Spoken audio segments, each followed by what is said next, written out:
welcome to another video. If you're new here, I make videos all about the adult content creation industry, specifically Slushy and the Big O, if you know what I'm talking about. So today I wanted to talk about personal branding because I think that's a big one that we kind of overlook, especially in this industry. We just think, oh, well, the branding is that I'm hot.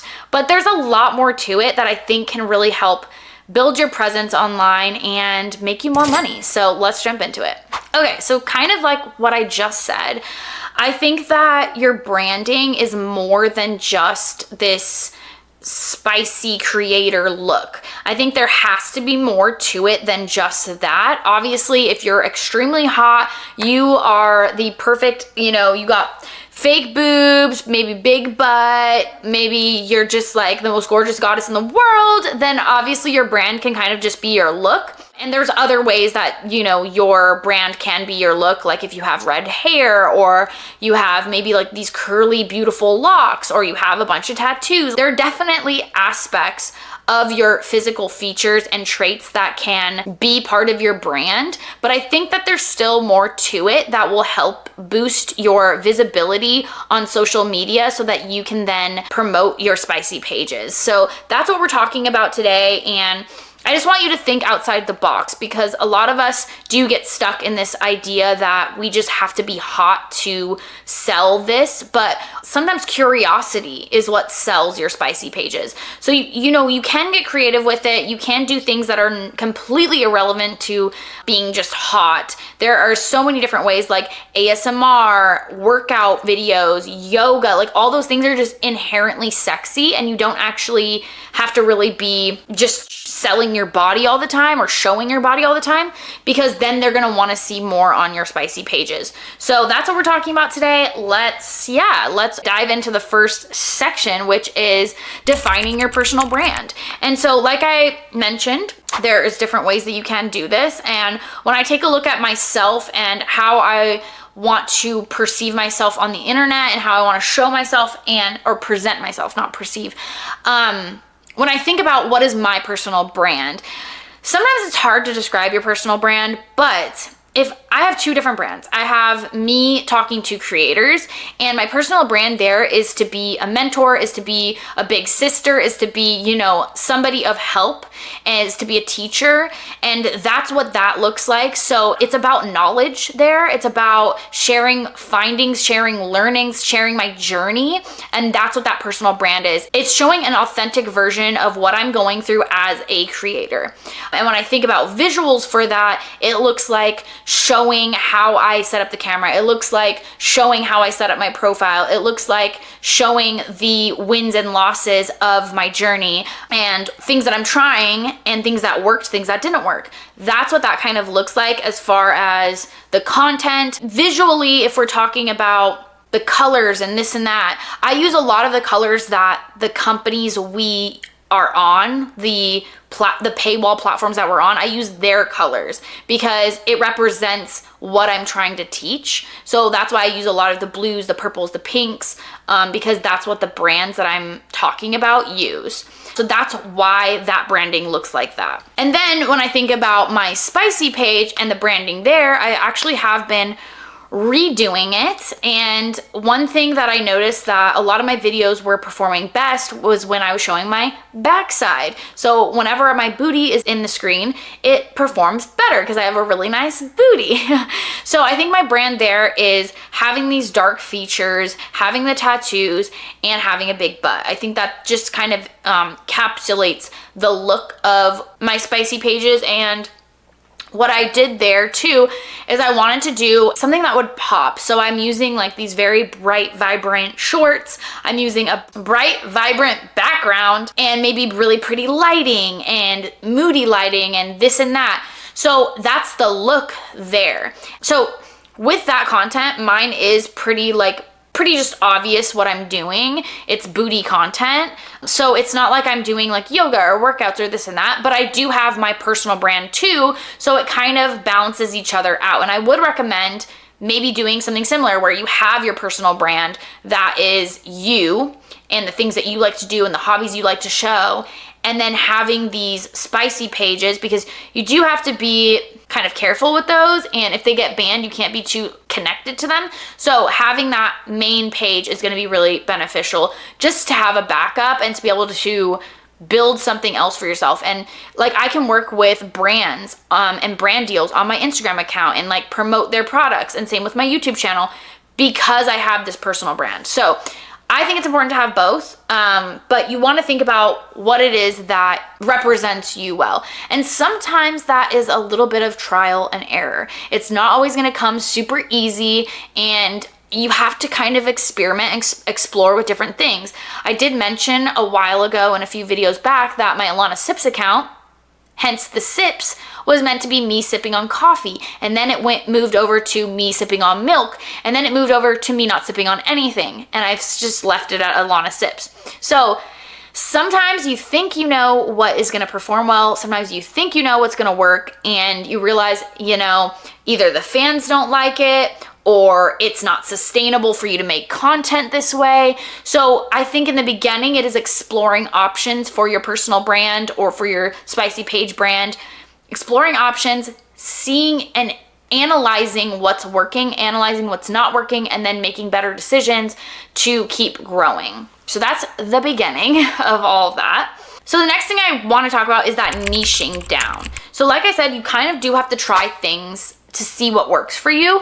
But if you know what you like, if there's like, you work out every day, and so it's super easy for you to, do some squats and set up your camera, or if you do yoga every day, set up your camera, that type of thing. Maybe you just wear skirts every single day, so everywhere you go, you can just get a cute little clip of you walking in your skirt. Like, those types of things can make it really easy for you to create content, but also find a niche. So this is the part that I want to talk about, is niching down and figuring out what your niche is, figuring out what is your content, and going back to like finding that personal branding. It's kind of testing things out with a niche, but to help you figure out what your niche is, figure out what you like, figure out what your fans like about you, and then decide based on that. So this is an example. When I first started my YouTube channel, I was doing a lot of vlogging, didn't really have any direction. Then I made my TikTok account, which was all about LGBT content. And so then I started talking about that, and that was kind of working. So that was niching me into the LGBT comedy type of section. And then I made an OnlyFans video randomly, because I started an OnlyFans, and that video performed really well. And so you have to run with the wave and see like, okay, this video did really well. Let me see if more people are interested in this topic. So then you make another video and you see, okay, people are interested in this topic. So then you run with that niche. You figure out, okay, this is working for me. I don't want to stop doing what's working for me. And then you kind of fall into that niche. So try things that you are doing with your life. Like, I just happened to start an OnlyFans. I just happened to start talking about LGBT comedy because I'm LGBT. I'm part of the community. So you have to figure out things about you that other people might be interested in and share that, and then run with that topic. So obviously, the LGBT thing didn't really help with my OnlyFans stuff, so I had to figure out, okay, what's another aspect of me that works? I wear legging shorts all the time, and I have a big booty. So that works for that spicy type of content. I can make content like that really, really easy. So you have to think about, how can I make my actual life content? How can I make what I'm already wearing, what I'm already doing, what I already like, how can I turn that into content? And then that is your niche. And you want to be consistent with it, because sometimes I think someone, starts making a video and they think, okay, yeah, I liked that one video, but now I'm tired of it, I'm bored of it, or whatever. To niche down, you kind of have to do the same thing over and over and over again. I've said this a million times to everybody I've ever talked to. If you like a certain type of movie, I like rom-coms. I can watch a million rom-coms. I can even watch the same rom-com over and over and over again because I like rom-coms. There's nothing else to it. So if someone likes your booty content, or they like you just walking to the store in your mini skirt, and they like that over and over and over, they're gonna keep coming back. And that's what a niche is. It's when it's the same type of content over and over and over again. That's what a niche is. So even if you're bored of it, keep going. And if you notice that the views are not doing so great, then just change a little bit at a time so you can see what the problem is and you can make adjustments, but you don't have to completely change your niche every single time you notice that views aren't doing great. You can make it work with the niche that works for you and the way that making content works for you.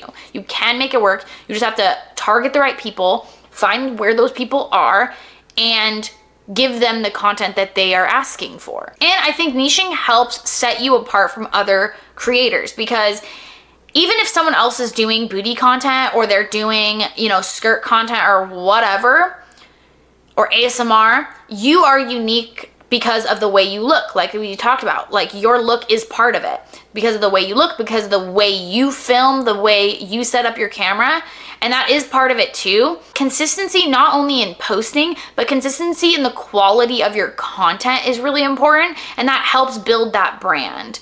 If you set up your camera the same way every single time and you take, footage the same way, then that adds to the look of your page and you as a creator. You can tell there's like artists. They have a way, like if you look at all their art and put it all next to each other, you're like, yes, this is one artist, right? So you want the same thing for your videos. You want, if someone put all your videos and took away your face, you want them all to be like, hey, yeah, that is that person's style. So it goes hand in hand with how you set up your camera, how you set up your phone, what angles you're using. So this is kind of going into that, the quality of your content. And so there's two different ways you can think about quality. Quality can be the lighting, the camera, the audio, like the actual production value, but a lot of this content can be shot on your phone. So another aspect of quality is how good is the actual content.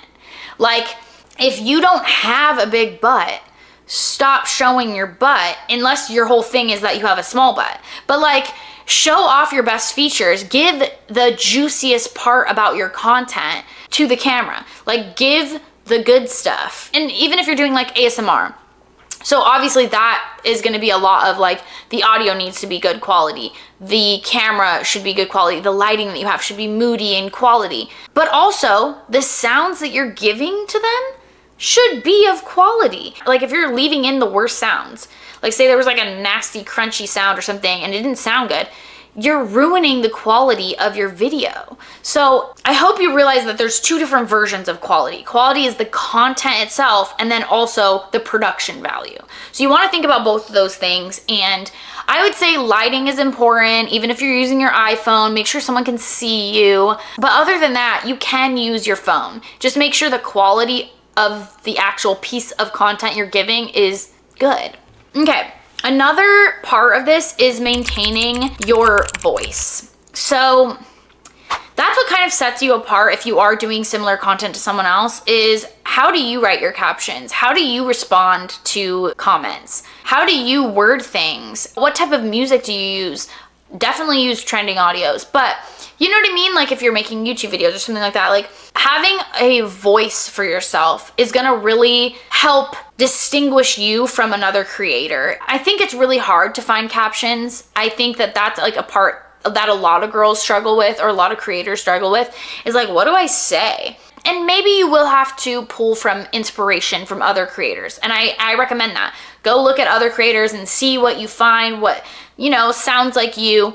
But at the end of the day, once you learn your voice, you gotta stick to your voice, because that's going to add to your brand, your persona, who you are, and your audience is going to relate to you. If you're funny, show that. If you are sassy and mean, show that. Show that in your captions if you're not actually talking in your videos. Show that in your story posts. Like, share the real authentic version of you, because that's what kind of sets your brand apart if the visuals are similar to other people. Okay, so that is basically the basics of personal branding for adult content creators. I hope you liked this video. I hope it was helpful. I hope you got a sense of, comfort that it is an experimentation. You get the opportunity to explore who you want to be online. Like, that is okay, but choose something. Like, don't be afraid to just commit to something. I think that that was something that I didn't do for a long time. Like I mentioned, when I first started my YouTube channel,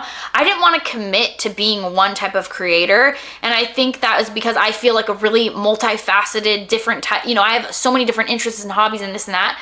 But as a creator, you do want to commit to something. So just commit and throw yourself full throttle into that. And don't be afraid to commit to one thing. And if you want to do other things, you can make a whole nother page and be creative in other ways. But I would say just commit to something and go full force into it, and then tweak things as you learn what works. So hopefully this video was helpful. I hope you enjoyed it. And with that all being said, I'll see you in the next one. Bye.